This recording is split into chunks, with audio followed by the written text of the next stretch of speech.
Good morning, YouTube. Well, 5 to 12 in the early afternoon, but it is still morning, so good morning. Just one other thing I need to moan about, because I do. Show you a couple of things now which have sort of happened today. Some of it's good, not some of it bad. So, check. So what's happened? We went to town today. Went for a meal after doing all the shopping and everything.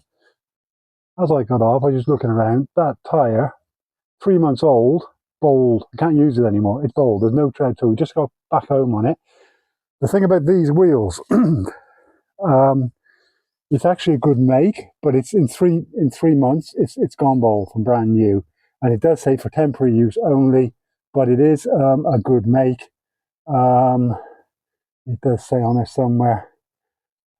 Oh, it's a Bridgestone, so top quality make. But the thing about these, they are, in England they're called space savers. They go in the boot or the back of the car, into the well of the car, underneath everything, and they're stored away there until you need it and you have a flat tire or whatever, and they're easy to change. And they're called space savers because apparently they save space, which is rubbish, because everybody that I know would prefer a normal tire, spare tire in the back of the car, the normal size.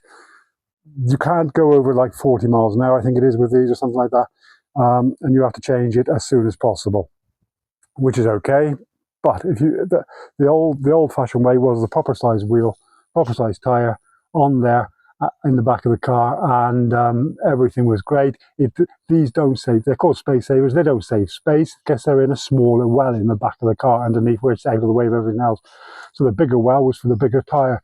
It didn't take up any extra space in the actual boot of the car, and some were actually underneath the car, and some on the door, the back doors of cars if it's a 4x4, and so on. So an absolute waste of time and absolute rubbish. But what happens here in the Philippines, which seems like a good idea, is they use them on some of the sidecars, like they've done on mine, which I thought, that's brilliant. Better traction and everything, smoother ride maybe. Maybe it is, maybe it isn't, I'm not sure. I've shown you before, this is the one on the old sidecar. This is the old-fashioned type. And the tread on these, they last, of average use, they'll last a good 12 months, maybe even up to 2 years. That make's called a Bulldog, as you can see there. And it's been on there a while now, and yeah, we get the odd puncher every now with these, but you know, so does everybody else. This just looks like a better system, but it's not. It's 3 months old and it's used all its tread up. And the reason being is because these are only on cars for a matter of hours or maybe a day or two until you get your tyre done, back in the UK or wherever else in the world, I'd imagine. The tread, the profile is obviously a very soft rubber and wears out really quick because they're not meant for everyday use like we're using it. It's bad. I wish there was that type on there now. Originally I thought this is a good idea, but now I'm wishing and you can't fit those on there. There's no space to put that on there. Well, it just won't fit on there because obviously because of all the framework here and the mudguard and whatever, it's just not going to fit on there. It's not practical. You'd have to redesign the whole thing. So it means basically every 3 months that I'm here, say I'm here for 6 months, I'm going to have to put one on when I get here, and halfway through, after 3 months, put another one on, because I've had that for 3 months. So this will be done this coming week, Tuesday, Wednesday, whenever. What I'll do is I'll jack this up, because I can't use it, jack it up, take the wheel off, and take that one to town. We haven't been using this one for weeks and weeks now. It was playing me up, if you remember I told you, if anybody's been watching it, that the suspension had gone really hard on the back. And also, if you don't use it every day, it doesn't run properly. No, I knew that was something to do with the air intake or whatever, so I've gone today and bought a new air filter which goes in there, put it on, let the bike run a bit, it's running like new again, so that's good. The suspension gone really stiff. What I've done, there's 4 of these on the back of the bike. One there was one there, and 2 on the other side. Now, I knew one had it had gone really stiff. Sometimes things work out well, don't they? I took this one off that goes onto there, and it was rock solid. Just luck of the draw. From the 4 I chose the one, and it was the one that was broke basically inside, or whatever's gone wrong inside. It's gone solid. You can't repair them. They're not. You can't. It's not something you can take apart and repair. So I've stiffened the suspension up on this one now, but It's now, if I put my foot on there, I've now got good suspension on the back. So it was a bit too soft, so you turn this here to stiffen it up or lighten it up, or whichever way around you want to go. So I've gone up one more notch, so it's made it a little bit stiffer.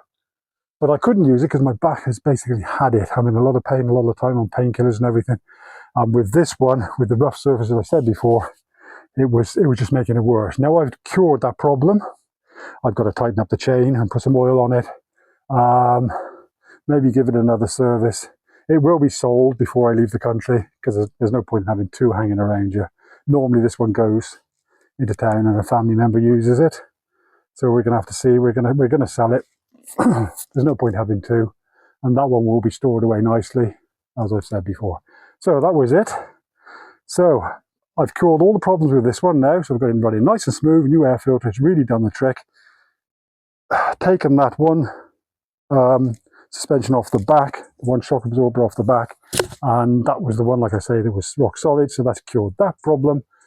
But you always have, it's never smooth running, is it, with motorbikes, especially with motorbikes and sidecars. It just seems to be something with flat tires and whatever.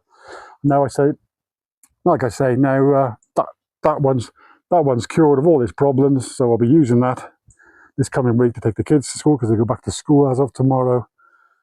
And that one will stand still for a few days, take the wheel off just before we go to town. It really is. It looks like you've got to undo these, but you don't. With this, you just take the bolt off the center pin there and just pull it off once you've jacked up. So that's easy as you like. We just don't know if you can buy tires for these. Obviously you can somewhere because they're made, but because they're not the normal ones they use here, or any of the, and there's these tire repair shops, and yeah, they're everywhere. There's about 5 on the way to town at different villages and everything. They're probably not going to have that.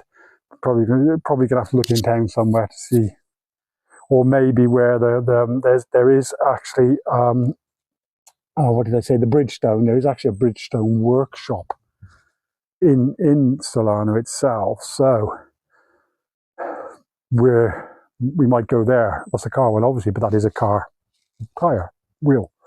Albeit the space saver, so who knows, but we'll have to get that fixed. Yeah, so the air filter, let me just show you. I've put off the Yamaha now. Like I said, I've done the air filter. The reason being, this is it, the old one. Look at the state of that. I don't know if you can see that, but it's really all blocked up. So it was okay as long as you were using it every day. It sort of kept itself free, but it wasn't running smooth.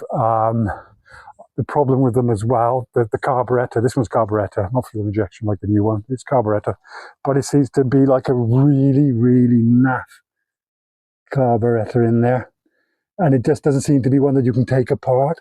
There just don't seem to be any adjustments used. I think I found yesterday maybe one air intake adjuster. I'm not sure, so I'm going to have a look at that, because it does tick over. Once it warms up, it ticks over way too high. So that'll need adjusting, or even a new carburetor on there. But like I said, I'm selling it, so I don't know. We'll have to wait and see about that. And eventually as well, the drum brakes all round on this one, and I've adjusted the rear brake now. That's just about as far as it'll go, so might need new brake shoes on the rear. So yeah, so anyway, that's it for now.